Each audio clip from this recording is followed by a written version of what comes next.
So accountability, what the heck is it? Why does it matter? And why does it especially matter in these crazy times? So my guest today is Sam Silverstein. Sam is fantastic. He's dedicated to empowering people to live accountable lives, transform the way they do business, and create a more accountable world. He works with entrepreneurs, multinational companies, government agencies, and transform their cultures into great increased engagement, productive organizations that are more accountable. He's got lots of great books about accountability, No More Excuses, I'm Accountable, and an audio book that you can get for, get this, $10 called No Matter What, the 10 Commitments of Accountability. Now, sadly, I don't have any of my accountable books because I have them all in the office and I'm at home today, but instead I'm bringing you my pal, Sam, live. What's up, Sam? How are you, buddy? I'm great, Phil. How are you today? Good, good. So accountability. I think there is no better topic during these crazy times to talk about than accountability. But Sam, how do you define accountability and why does it matter so much to you, my friend? Well, it's interesting because I feel like everything that we've been taught about accountability is wrong. And that's why we struggle with it, because we really don't understand what it is. But I define accountability very simply. It's keeping your commitments to people. That's it. We're responsible for things, but we are accountable to people. So, we're responsible to get the report done. We're responsible to finish the project. We're responsible to take out the trash. But I'm accountable to you and you're accountable to me. Accountability is between people. It involves a relationship. Good. Good. Well, that matters to me because I'm all about relationships. That's super important to me. And I think about that, especially now. If I was just going to say, I'm going to be accountable to Vector Solutions, okay, well, these times kind of suck and it's company, so that's fine. But if I flip that and I say, no, I'm accountable to each of people on my team. I'm accountable to my leader. I'm accountable to the board of directors. I'm accountable to all the customers that we serve. I'm going to be much more motivated to do that because I can see their faces and I can see those firefighters, those police officers, those architects, those engineers, those construction workers, my boss, Dave Brown, right? I can see those people. And I think that really changes the game. Is that why that's so important, Sam? Or tell me more about that. Well, you're scratching on the surface of it. I think you're absolutely in the right direction. Here's the thing. When I say accountability is keeping your commitments to people, so there's people, there's a relationship involved. And then the question is, what's a commitment? And so I define a commitment as no matter what. No matter what. That's it, period. You can take it to the bank. You can count on it. It's not a maybe. It's not a kinda. It's not a if nothing better comes along. It's no matter what. And then there's two types of commitments. There's tactical commitments and relational commitments. And so the tactical commitment, I'll be here at 10:30. I'll get the report done. Those are in business settings. Those are your job. That's your job. If you're not doing your job, you should be fired. Your job description is nothing more than a list of tactical commitments. But when I talk about true accountability, it's about the relational commitments. It's a commitment to live the values. It's a commitment to the truth. It's a commitment to stand by you when all hell breaks loose. When people keep those sorts of commitments to each other, then what happens is you deepen the relationships, you create more meaningful relationships. And then in that scenario, I would rather die than let you down. And when I'm at that point, I'm probably going to be living an accountable life between me and you, and hopefully between me and others in the world around me. Wow. That is much stronger than just, yep, I'm going to get it just keeps going deeper, Phil. It's it just keeps going deeper. That's why I start off by saying everything we've been taught about accountability is wrong, because we hear people think accountability is punitive. Oh, it's standing up. I'm in trouble. It was my fault. I'm sorry. I won't do it again. No, that's being honest. That's your responsibility. Do that. That's not what accountability is. Accountability is proactive, and it's positive because it's about contributing to your relationships through these relational commitments, these serious commitments. It's like you hear people say, I'm going to hold her accountable, or I'm going to hold him accountable. No, it doesn't work that way. When you hold someone accountable, that's like this. That's like putting a gun to their head. Nobody wants to be held accountable. But what happens as a leader in an organization when you help someone be accountable? When you help them be accountable, that's coming alongside. That's putting your arm around their shoulder and saying, I'm here for you. And when you do that, it's a different kind of relationship. And when you create a different kind of relationship, you get a different kind of result. Wow. Absolutely. So, Sam, how did you get started in this, man? Because you've now written some million books on this, or quite a few anyway. I know I'm stretching a million, but the 9th one is due to come out later this year. And actually, just before we got on the phone, I'm working on, started the process of number 10. My publisher has a date, and we're off and running on number 10. How did I get started? Wow. A long time ago, I had a manufacturing business. This is one of the businesses that I was involved in, and I was a partner in a manufacturing business. We made windows and doors, and over time, a lot of people were coming up to me and thanking me for the advice that I was giving them. And quite honestly, I didn't remember having that conversation in the first place. And one day, it really hit me that I was having a positive impact on people's lives. And I thought, if I can have a positive impact on someone's life without trying, what would happen if I actually tried? And that was the genesis for me. And I sat down and I wrote my first book, which is titled The Success Model. It's since been updated and re-released by my publisher. And then I started speaking and continue to write to share my message, and then started working with leaders and organizations to help them actually develop their culture so that they can build their culture around this, build a culture that inspires accountability. But Phil, I was all over the place. You know, I because of my background in business, both on the management side and as well as on sales and production and all that stuff and marketing. And, I was doing everything. And finally, I sort of had a collar shake moment where I realized I had to fine tune what it was that I was doing so that people would understand what my message truly was. And I realized at that point, it all came down to accountability. And that's when I wrote No More Excuses. And since that point in time, I've literally had a set of blinders on, and I see everything through the lens of accountability. And so whether it's leadership, whether it's driving change in an organization, whether it's creating highly engaged employees, attracting and retention of the best employees, or even actually creating a system for client satisfaction, customer service, client experience, it all goes through accountability. It all goes through the culture. And we've actually figured out how to tie it all together. Wow.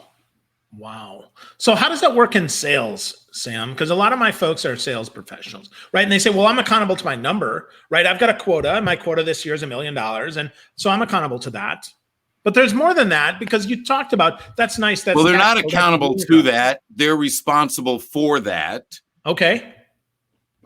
That's a responsibility. The accountability lies between them and their coworkers, whether it's the person that they report to or the person that's sitting next to them. And so here's how if I'm talking to a sales group, I would look at several things and talk about several things. One, all of us have a role in the culture of our organization. We all have a part in maintaining that culture. All organizations have a culture. It's either a culture by design or a culture by default. That's a whole nother conversation. We can go there later if you want, Phil. We can do it another day. But as far as sales team goes, so they're responsible for their role in the culture. But I think there's three critical things that someone in sales should be focused on. And I think it's something that all of us need to be acutely aware of, because it's really going to drive our actions. The first is, what is it? I call it the three big questions. And this is going to be a central point in my next book, because I feel like this is the missing link, what people are looking for. The first question is, what do you value? We have to really know what it is that we value. We need to know what our values are, because it's our values that connect us.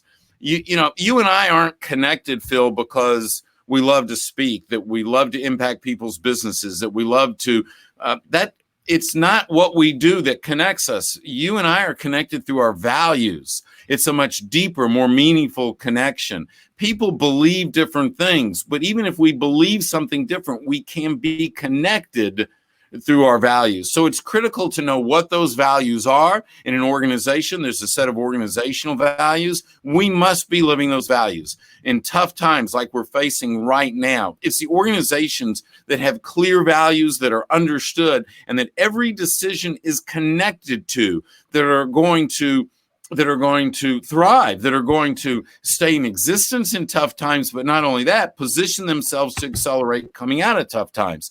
As a salesperson, when you're living those values, then what happens is people see that and they're naturally attracted to you. The next thing that I would tell someone in sales is, first question is, do you know what you value? The next question is, what do you focus on? So what do you value? What do you focus on? And that's really important because we really have two choices here. We can focus on what we can control, or we can focus on what we can't control. If we focus on what we cannot control, then what happens is we end up making excuses and we just spin and we go nowhere. When we focus on what we can control, we make decisions and we get results. So, can I control what's going on in the health situation? Well, not in the big picture. No, I can't control that. Can I control what's happening in the economy? Nope, can't control that either. I can control my reaction to it. I can control my actions. I can control the steps that I take. I can control whether or not I expose myself and my family to unnecessary risk. These are all things that I can control. And when I own what I can control, I make decisions and I get results. And the third area that I would want someone in sales to focus on is what are your commitments? So it's what do you value? What do you focus on? What are you committed to? And those commitments, I'm not talking about tactical commitments. I'm talking about relational commitments. One of those commitments is a commitment to the values. Another is a commitment to my word is my bond. Another relational commitment is a commitment to a good reputation, a commitment to good financial decisions, a commitment to it's all of us, that if you fail, I fail. If you succeed, I succeed. A commitment to stand by you when all hell breaks loose. These are the types of commitments that when we make, not only in our personal lives, to our family and our friends and our community, but as sales professionals, when we make those commitments inside our organization, we build accountability. But when we make those commitments to our clients and they know that we make those commitments, and remember, Phil, a commitment is no matter what. When they feel that, you build a bond. And while business may be tough now, what happens is when we come out of these times, you will accelerate at a much more rapid pace than what the competition is accelerating at, because you will have created that bond. You will be creating that relationship. That is what will drive your business moving forward. Wow. What do you value? Got to be clear on that. Organizationally, personally, got to focus on that, right? Then Absolutely. What do you focus on, which is internal locus of control? What do I control? What can I take care of? And frankly, ignoring that which you can't. And then third, what are your commitments? Not to yourself, to your team, to your customers, to your world. That's great. Relational commitments. Yeah. Yes. Yep. And I love that you said that reminder that a commitment is no matter what. So no matter what happens, you're going to maintain that commitment. You're going to maintain that. That sounds a lot like integrity, right? That you're a person of integrity. Do those go hand in hand, Sam? Well, that's definitely that's definitely there. And it's interesting. We work with a lot of organizations and we help them either take their value set and get it established in the organization, or refine their value set and get it established, or actually create a set of values from scratch. And the one value that we see that shows up all the time, I mean like 95% of the time, is integrity. And so that's a pretty big word, but a lot of times we don't know what that means or what it means here, and defining it is critical. So integrity really is at the basis. It's one of those words that it's real easy for us to use, but it's difficult to live. But man, when you're around when you're around someone that's of high integrity, does that attract you or does that repel you? Yeah, well, absolutely attracted. It's a person that I want to be with because I know Exactly. What you say is what you do, and what you do is what you say. And sometimes you fail, but it means that then you say, you know what? I screwed up. Here's how I'm going to fix it. Here's how I'm going to move forward, like a bicycle wheel, right? If it's broken, you got to fix it. Well, that's it. If you make a mistake, fix it and fix it fast. We're not perfect, okay? I struggle. I have a set of values. I work to live those values myself, in my life, with my family, in my community, with my business and clients. And sometimes I make a decision, and then maybe one of my accountability partners, could be my wife. Renee, she'll say, that really doesn't align with what you say you believe and value. And I go, wow, I missed that. I missed it. Let's fix it right now. And I don't care what I'm doing. I want to fix it now. And so when that happens, we do need to fix it and fix it fast. And when people see that, they realize that you are a person of integrity, that your word means something. They can count on you. And that goes towards that relationship, and it goes towards accountability. Yeah, absolutely. And really that then leads to results. So a lot of folks, right, they're talking about results, and that's important, right? You're in sales, you have quote attainment, but really that I would say that accountability is a lead indicator, not a lag indicator, right? If you're an accountable person, if you know your values, if you know what you focus on, you know your commitments, and you really lock into that, you're going to be further ahead than the person that just focuses on quota attainment. You think so, or am I out to lunch absolutely here? So here's the thing. You cannot mandate accountability. You can't walk into someone's office and say, "Dosh gone it, you're going to be accountable. That's the way that it is.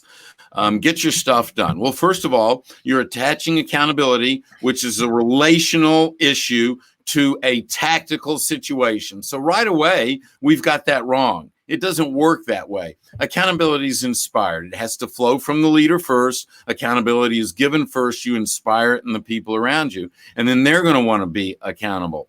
Well, all of our studies have done, and we have a cultural survey where we actually measure accountability in an organizational culture. We've been doing this. That survey alone, that assessment tool, is 12 years old. It's in 20 languages, and we have a lot of experience with it. And we see this all the time. Cultures that inspire accountability are also cultures that inspire creativity, innovation, change, greater customer service. Ultimately, it also inspires you. We see in those same cultures, we see much better internal communication. And as you know, siloed communication is the number one problem that businesses face internally. When you have greater communication, you have better teamwork. You have more highly engaged employees. You have greater productivity. And ultimately, that goes to the bottom line in profitability. Accountability is not a short-term situation. Accountability is a long-term concept. If you're looking to maximize results today and this week, go into the factory with a whip and beat your people.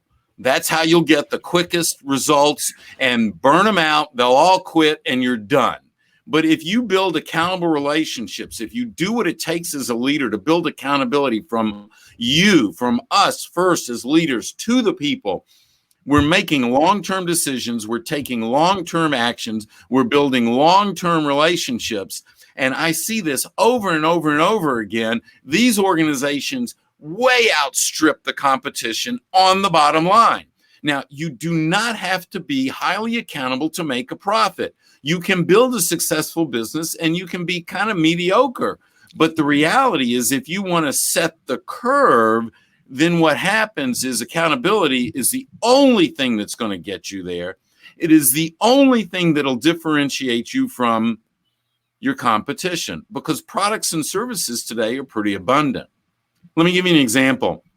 There's a builder out in West Texas called Beaton Bow Homes. And I've gotten to know these people over a period of time. They're in 4 markets out there. They build homes. And unemployment out there, up until this point has been basically zero.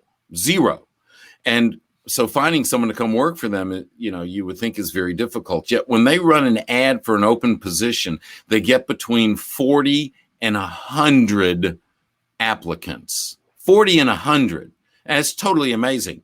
Now, when you get that type of response because people want to come to work for you, it means you're attracting the best and you're retaining the best.